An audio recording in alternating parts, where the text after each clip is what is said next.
Welcome to this new conflict show. It's always a pleasure to see you again for those who follow us on our video channel, those who listen to our podcast.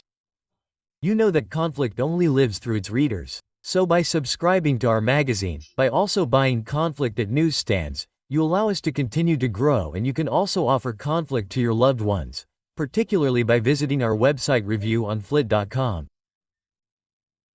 And then to support the development of this video channel, you can subscribe, leave comments, and also forward these shows to people around you who might appreciate them. This week, I welcome Eric Branca. Hello. Hello. Thank you very much for coming to our microphone. You are a historian, a journalist. You have written several books, including a book that had a very big impact on the AM on the relations between Washington and Gulf. Friends to put with a lot of quotation marks. You have shown precisely a lot of degrees. Yes, that's what it wasn't really our friends. And you're back with a new book devoted to the last 300 days of World War II, including the fall of the German Empire, the fall of Nazi Germany from July 13, 1944 to May 9, 1945, those last 300 days. So, it's true that we talk a lot about Napoleon's 100 days. Here, you've taken the reverse perspective, the last year in fact, which goes from the day after the landing on June 6, 1944, to the end of World War II. You also explain in the book that in the summer of 1944, the Allies told themselves that the war would finally be over by Christmas, and there was still almost a year of war. So, a lot of very interesting things. We'll come back to that and in particular try to unmask not necessarily myths but in any case false pretenses, preconceived ideas. Perhaps one of the first misconceptions is the commitment of these two great countries, the Soviet Union and the United States. Soviet Union, nearly 25 million dead, not only because of the Germans, there were also quite a few Soviet advisors. The United States ultimately had relatively few losses. It's less than 1% of losses compared to European losses. Yes, the United States, for the entire Second World War, had approximately 380,000 to 400,000 dead, the Western Front, 200,000 in the aftermath of the landing. The Battle of France to the conquest of Germany. It's a little over 150,000, between 140 and 150,000. There you go. So there's no comparison, as the young people say. However, we must obviously immediately correct this impression by recalling that without the Americans, the war would not have been won, firstly because they financed the Soviet war effort, but that without the Russians, it would not have been won either. We can truly speak of allies, that is to say that there is a complementarity between the financial and military aspects. Absolutely. But what decided everything was what happened in Eastern Europe at that time. Events without which the landing would likely not have succeeded. It must be remembered that in the summer of 1944, to be precise on June 22, 1944, the date is not innocent because it is the anniversary of Barbarossa and triggered the largest military operation of all time, Operation Bagration. Nearly 4 million Soviets who will be jerking off on a 2,000 kilometers front from the Baltic to the Carpathians and who will carry out what I call a reverse Barbarossa. That is to say, they will reconquer 600 kilometers of land in about 6 weeks, the entirety of Belarus and the entirety of Ukraine. They will arrive at the gates of Warsaw, and that will be the starting point for their race towards Berlin starting in January. And there, the Soviets, the Red Army, literally breaks the back of the Wehrmacht. There are 400,000 German dead, prisoners, and wounded. 400 dead who truly constitute the spearhead of the Wehrmacht at that time. If half of these men had been in Normandy at the time of the blockade battle, it is doubtful that it would have ended so positively for the Allies. So we really need to remember that. 4 million men engaged when Russia invaded Ukraine in February to March 2022. We are at 150,000 men engaged, so we see that we are really not on the same demographic scales. In history, comparison is not reason, but this confirms it. And is it precisely for the Soviet Union a liberation of the territories held by the Germans? Is it a conquest of Europe, since you say they stopped at Warsaw but they were played beyond and finally they took advantage to conquer Eastern Europe? Both, my general. It is a liberation of their own territory, but it is obviously the placing under guardianship of the territories they liberated from the Germans but which began to occupy until roughly 1990 for 40 years. That's why this last period of the Second World War is crucial, because it establishes the balance of power for several decades, And it is quite obvious that the other side of Operation Bagration, which is a magnificent operation where the Russian sacrifices are incommensurable, is that they liberated the extermination camps. We must never forget that. The extermination camps were in the east, the concentration camps were generally in the west. And so, in the Sakano etc., it was the Russians who liberated. But the other side of that is the placing under guardianship of peoples who lived apart from Poland under a democratic regime before the war. A Polish friend once made this remark to me, telling me that the Second World War didn't start in 1945 but in 1991. So it was really the idea that we were occupied by the Soviets and that we only freed ourselves several decades later. Of course. And precisely on this division, you mentioned the case of Yalta. Yalta is always presented as a division of the world, with Churchill ultimately being a little caught between Roosevelt and Stalin. And you say no, not at all, it was rather between Churchill and Stalin, absolutely.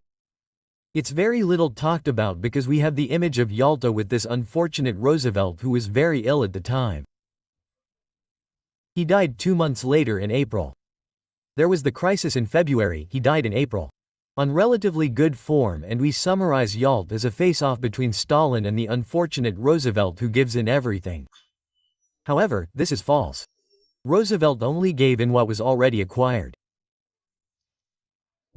Everything actually played out in Moscow in October 1944 during the Moscow Conference, from which Roosevelt was absent because he was campaigning for his re-election, for his fourth presidential campaign, and Churchill was facing Stalin.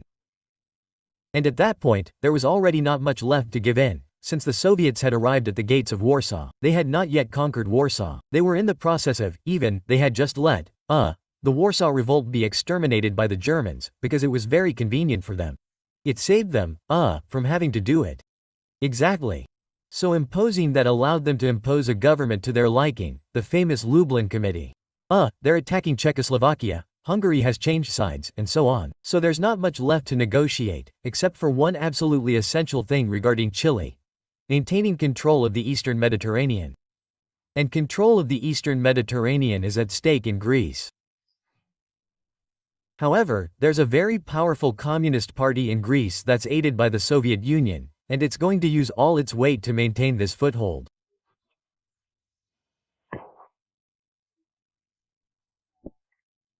It's going to succeed to the point that the Soviets will help the Greek communists much less, and that will allow the British to win the civil war, which is at that time in Greece.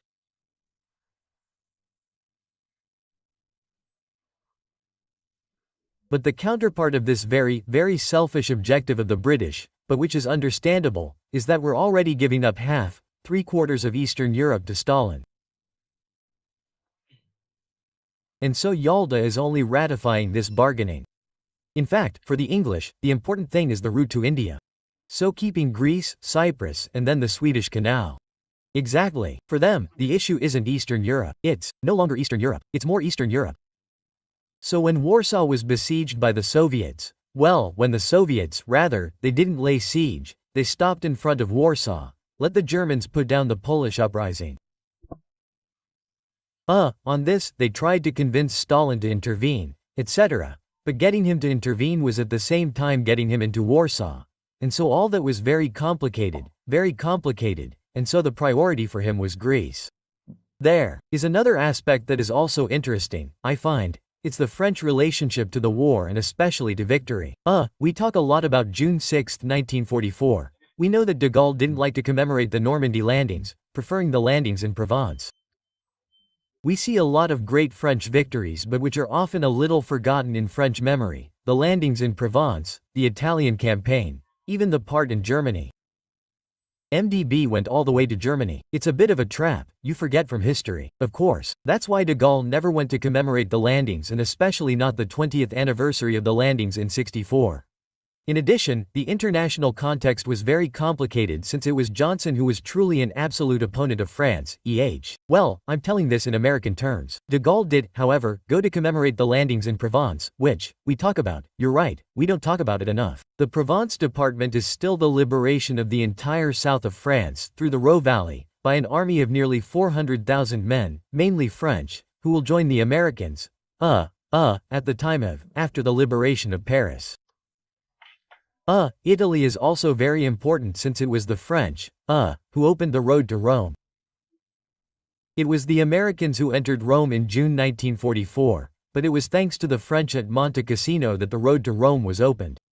And then the Alsace campaign, which is absolutely essential, militarily first of all because it was the French who liberated Strasbourg and, geopolitically afterwards, and I would even say especially geopolitically. Why? Because, when, shortly after the French liberated Strasbourg in November 1944, there was a small detail in the story which was the German offensive in the Ardennes counter-offensive, which, in my opinion, had very little chance of winning, but it sowed panic in the Allied lines and caused the Americans to demand that the French abandon Strasbourg so that all available forces would move to the Ardennes front and Deg refused. He refused for 3 reasons. The first reason is a reason of honor. It was, the Coufrade Leclerc oath. We lay souls only when the French flag flies over the Cathedral of Strasbourg. What happened? Not only did it fly over the Cathedral of Strasbourg, but we even forgot about it flying for a few days because it was in the American zone on Adolf Hitler's Berghof in the heart of the Bavarian Alps. That's the first reason. The second reason is that if we abandoned Strasbourg, which the Germans had made a symbol of reconquered Germanness, the reprisals against the population would have been appalling. It would have been like having Warsaw. Then the third reason, which is rarely discussed, de Gaulle, mentions it little in his memoirs, is that Strasbourg was the necessary base for the conquest of the Rhénanie, that is to say, the passage of the kidney, which would not have been possible if we had gone to Belgium, because the Allies would have absolutely prevented us from crossing the kidney. It was not at all planned that we cross the kidney because whoever said crossing the kidney said that we were looking for an occupation zone in Germany. And this occupation zone was absolutely essential in de Gaulle's eyes to weigh in on the overall settlement of victory, that is to say, to be present at the time of the German surrender and then to integrate into the projects, and integrated, which was a project that had been underway since 1940, at the end of 43. We must not forget that. And integrate the Security Council. It is clear that if we had not conquered an important territorial pledge in Germany, we would not have been at the victors' table or at the UN Security Council. So it is this third geopolitical dimension which, in my opinion, is essential in the matter of the Alsace campaign. And another aspect, if we stay on France, is the importance of symbols, as we have said, the French flag on the Cathedral of Strasbourg, the liberation of Paris, the Magnificat also, which is sung at Notre Dame. We see that de Gaulle understood that history was also a question of symbolism, and so he also reconnected with his symbols. Of course, the liberation of Paris was also very important in the face of the American project because the Americans didn't want to liberate Paris right away. They thought Paris would fall like a ripe fruit. They wanted to bypass Paris and move straight towards Belgium and so on. In fact, Brussels was liberated very shortly after Paris, at the beginning of September, Paris on August 25. But it was de Gaulle, thanks to Leclerc, who made it possible to liberate Paris, which was the symbol of French unity. Liberating the capital of France was much more important.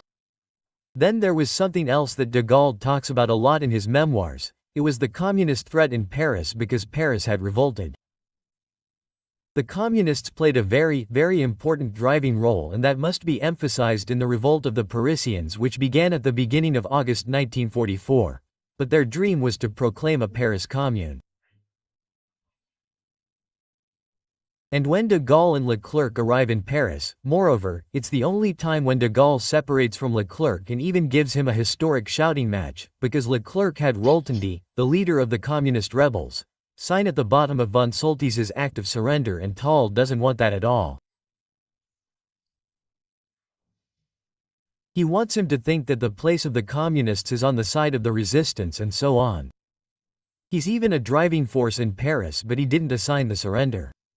And the communists would have liked de Gaulle to proclaim the Republic at the town hall. And Dole replied, "The Republic has never ceased to exist. It's Vid's parenthesis theory that it wasn't the Republic.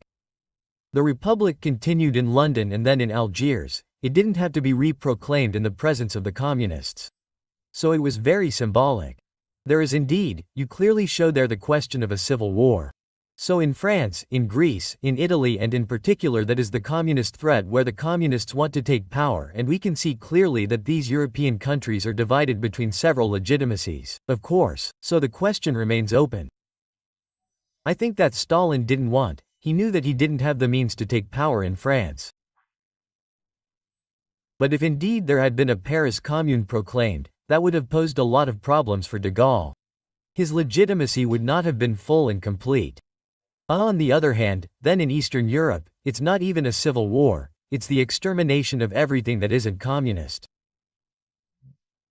I devote a chapter to the purge, but I use the plural form of purge because the purge as it happened in France had its excesses, and sometimes it's not an excess because there were both. There were excesses of purges, then also a non-purge, particularly in the judiciary, which is absolutely incredible. All the security officials remained in place. Well, so beyond these excesses or inadequacies, the purge in France, Belgium, the Netherlands, and so on, concerns collaborators of the Nazis. Whereas in Eastern Europe, it concerns all people who are not communists, including people who fought with weapons in hand against the German occupier. It's true in Yugoslavia with Mihailovich who was shot by the Soviets in 1945. Mihailovich who fought from 1941 before the German-Soviet pact since Yugoslavia was conquered by Wehrmacht in April 1941 and the Soviets changed sides after the attack on their country in June. So he didn't wait for Stalin's change of heart. He played an absolutely essential role for these German divisions in Yugoslavia, while he was sacrificed because he was a monarchist and not a communist. The Polish secret army which played an essential role in the urgency of Warsaw during the summer of 1944, when it was not exterminated by the Germans, what remained was exterminated by the Red Army. So, if you want these purges to concern people who weren't only communists but who were in no way collaborators with the Nazis. Yes, the communists took power and knew very well that they had to eliminate all opponents. In the elimination of opponents, there's also the question of Hitler. You devote a chapter to it and you show the devil's luck where he escaped many attacks. So, there's the most famous one, the Stauffenberg attack, Operation Valkyrie. We'll come back to it, but we see that several Germans tried to defeat it, but Hitler sometimes escaped with great luck in each of the attempts. I know I'm going to make enemies, but I'm quite harsh with the people who wanted to assassinate Hitler because he was neither very determined nor very organized. Many people boasted about it after the war. You even had authentic Nazis who claimed to be racist. That was enough after the war. It was enough to have said that you were anti-Nazi to be reinstated in the official circuits. And the Americans did that very well with a certain number of them, especially if you were engineers. Absolutely. And so many people are proud of things that are completely improbable. So the only one who went all the way was Stauffenberg. So he is a true hero except that if he had sacrificed himself, if he hadn't left the conference room, if he had agreed to die, well, he would have clearly killed Hitler, right? That's why the bomb didn't kill Hitler, it's because Stauffenberg left the meeting room, he left his briefcase containing the bomb and then, at that, it bothered Hitler who pushed him with his foot. And this briefcase was placed behind a pillar of an enormous chain link table so that when it exploded, it killed a lot of people and Hitler was barely scratched because the thickness of the chain link table protected him. Well, if he had stayed, if Stauffenberg had stayed, it's obvious that he would have died with him. Well, there is an amateurism. I don't dare to use the term pédiclé, but there is an absolutely incredible amateurism among the conspirators of July 20th, as well as among those who preceded them. It's also astonishing for Prussian officers. They had prepared everything very meticulously except for absolutely essential points. First, they hadn't made sure that the German people were behind them. They hadn't made sure that the Nazi party apparatus could be neutralized. Their plan, moreover, had been written down, they had been drafted. These are not things that you do everything. It was also the entire documentary apparatus that was seized by the Gestapo after the plot was unraveled. That's practical for establishing the network and for arresting people. Absolutely, absolutely. Oh well, they were all arrested within 24 hours. The repression was also atrocious since not only were those responsible assassinated, I say assassinated because there wasn't even a trial. Well, it was a trial in charge. They barely had lawyers. The lawyers, when they were supposed to defend them, would overwhelm them. Anyway, and above all, the families of these people, were either deported or shot. Well, it was absolutely atrocious. So, they were responsible, first for their amateurism, then for what happened to their families. That's it. So that's not very pleasant to hear, and I want to be even more unpleasant with them.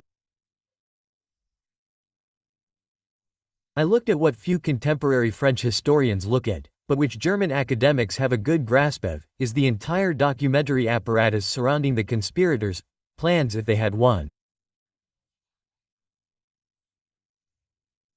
And in particular, you have something very important, which are the notes of Geller, who was the mayor of Ypsi, who was a bit of the soul of the conspiracy. He was the civilian who should have had a very important role, perhaps without getting involved in the incident, if the attack had worked. And when you look at all the conspirators' plans in the event that they had failed, well, you realize that minus the genocide, minus the Jewish genocide, of course, it's not so different from Hitler's geopolitical plans. He was thinking first of all about a quick peace. Great naivety. You think that the Soviets would have stopped advancing because Hitler was dead? Well, obviously not. They would certainly have had the means to talk with the Allies. Maybe even a separate peace in the West if Roosevelt were to accept it, but the Russians certainly wouldn't stop there. In short, so he thought we were going to return to the borders, not even from 1937 or 1938, but from 1939. That is to say, we would keep the general government in Poland, the Tomsk corridor, the Sudetenland, conquered from Czechoslovakia, Memel, Danzig, finally the rich from before the outbreak of the Second World War, even after, since the general government in Poland, it was established after the fall of Poland. Good. And then you even have among some, a question.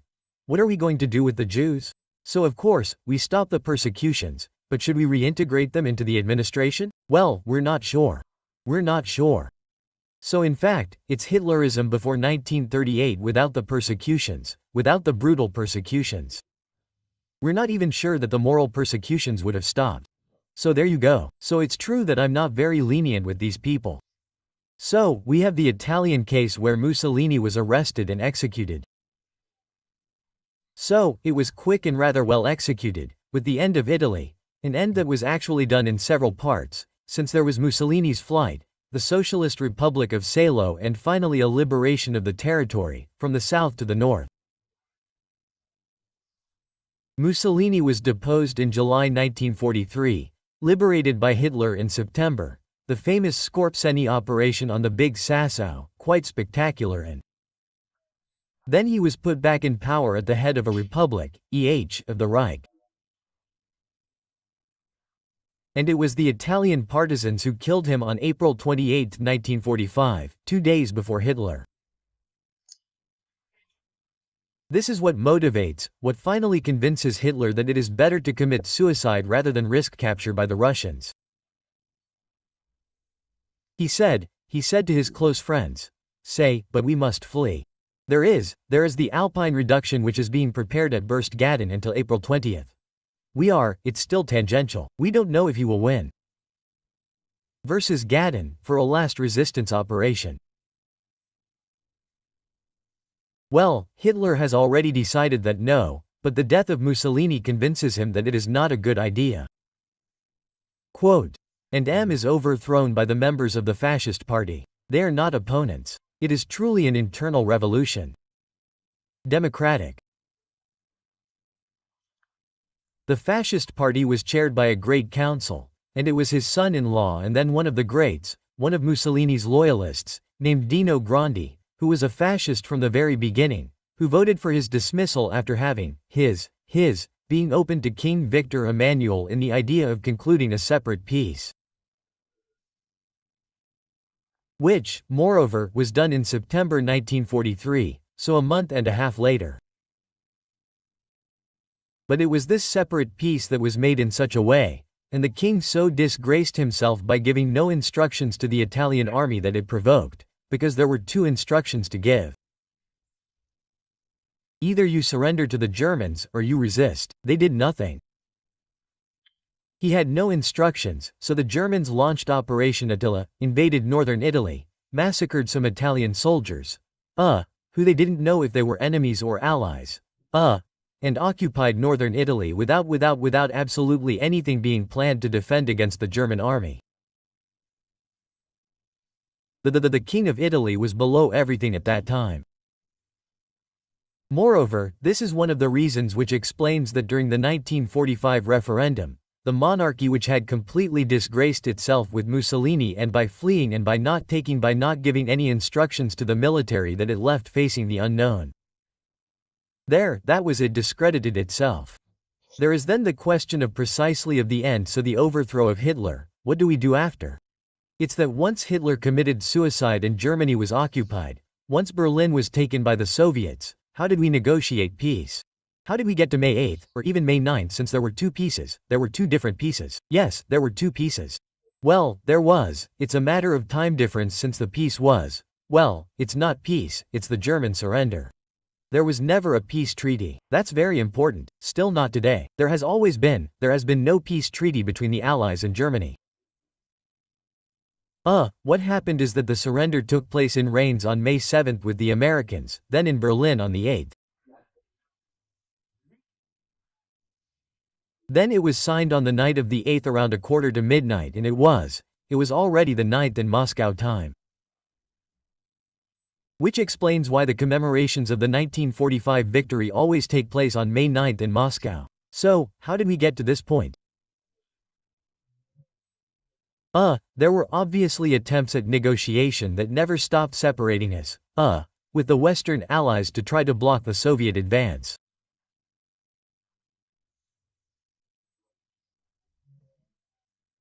The problem is that the people who led these negotiations were the least legitimate, for them to succeed, since it was notably Heinrich Himmler, the head of the SS, the most hated guy after Hitler, perhaps even before Hitler, since he was responsible for all of Europe. Well, the architect, not the one responsible was Hitler, but the architect was Himmler, and it was he who began negotiating with the Allies. So, it couldn't work.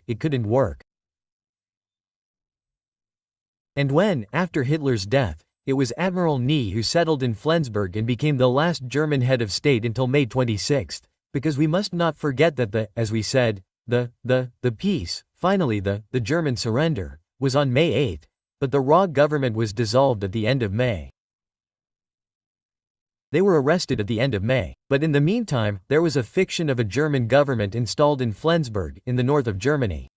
And when Admiral Ney dispatched current affairs, tried to negotiate, etc., and who saw Himmler arrive, he chased him away. He said, but especially not you, because we think we want. Well, he's not a murderer. And Himmler left with his pockets full of gold, it's absolutely incredible, and diamonds. And gets lost with shaves off his mustache and gets lost on a road in the British occupation zone, and there he gets recognized and so on. Well, he's the one who claimed to be negotiating. It's absolutely insane. We're really going to have a complete gang that once it collapses, there's no more power, there's nothing left. As soon as Hitler died, it's over. So, the SS had prepared an operation of Guerrewurf, which means loup-garou in French, supposed to fight against the rear of the Russians and the Americans. It never worked. There were a few fanatics who attacked soldiers. Well, it never lasted that long. The German people no longer wanted to fight. Hitler was the only glue in the end, And besides, he tells this very well in his memoirs. Speer, who had also been preparing the sequel for a very long time, but he says that the day he learned of the death of the land, he was in Flensburg. He had just arrived in Flensburg, he wasn't in Flensburg yet, he was in Hamburg, and he burst into tears all night long, saying afterwards, I felt liberated and the Germans felt liberated. There is a fascination for this Second World War. We'll say, in the publications, a lot of thunder. Well, we see that the challenge doesn't pass, but anyway, it still remains. While it's these 5 years of history, it remains at the moment. There are the deaths, there is the destruction, there is the greatness of the soldiers, the officers, but it is a truly fundamental element of European memory. It must be said that it is an unprecedented cataclysm. So I don't like this expression unprecedented because we always quote it. But first of all, it's the modern, contemporary war where, for the first time, more civilians were killed than soldiers. That had never been seen before. The population suffered from the war. They had shortages, famine, collateral massacres, but they were relatively unaffected. There are more civilian deaths than soldiers. In the Soviet Union, 14 million civilians were killed, notably in the context of the famous SAOA by Ball, which we don't talk about enough. We rightly focus on the extermination in the camps, but there was the choice by Ball that preceded it, and if I dare say so, the Soviets and the Poles were at the forefront because that's where there were the most Jews. So it's 14 million civilians, it's quite astonishing. 11 million soldiers is a lot, but it's a little less, and that's very rare. Only the Poles had a slightly higher proportion of the civilian population. 15% of the Polish population died in the Second World War. Only 15%, so to speak, 200,000 Poles from the 1939 campaign, that's considerable. So we understand that that made an impression. And then the extermination of the Jews was also unprecedented. Political repression, mass repression, that's what the communists knew how to do. But targeted because of race, belonging, ethnicity, that had never been seen before. And that's the European front, in such a scientific way. I understand that's the European background because there's also the Asian front. That's not, so that's another subject. That's another subject, but it's still very related, since it was also, one of the reasons why the Allies, apart from the reasons I mentioned earlier, we say a lot to Stalin, because the Americans didn't want to suffer in Japan the bloodletting they suffered in Normandy. The Battle of the Bocage for the Americans was an absolutely terrible thing. Terrible. They lost a number of dead. That's where they lost the most people out of the 140,000–1,500 American dead in the French campaign, where 80,000 died in the Battle of the Bocage. Well, so it's they didn't want to suffer that in Japan, and so it was necessary to get Stalin to declare war on the Japanese because the Russians and the Japanese were in vigilant neutrality but did not participate in the Second World War against each other. And so Stalin promised that he would intervene, which he did. He declared war on Japan, but he didn't budge. And so the Americans used the atomic bomb.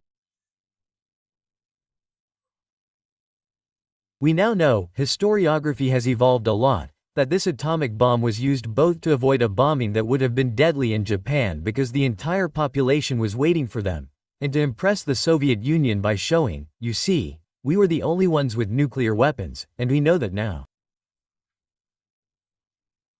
There's a letter from Truman that has been declassified. That's one thing that's almost certain. There was deterrence.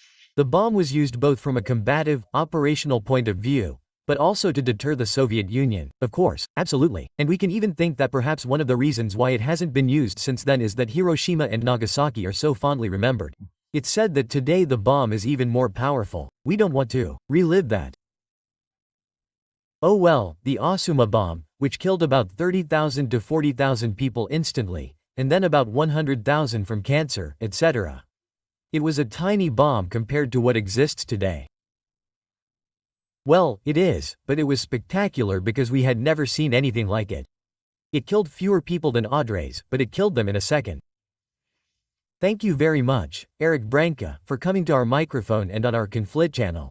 Your work, 300 Days, 10 Months to End Hitler. The references can be found, as always, on the Conflit website. On our website, you can also find our past shows. You can also find our magazines, a feature for the current OM magazine dedicated to Donald Trump, and you can also subscribe to our online store. Thank you very much for your loyalty. See you soon.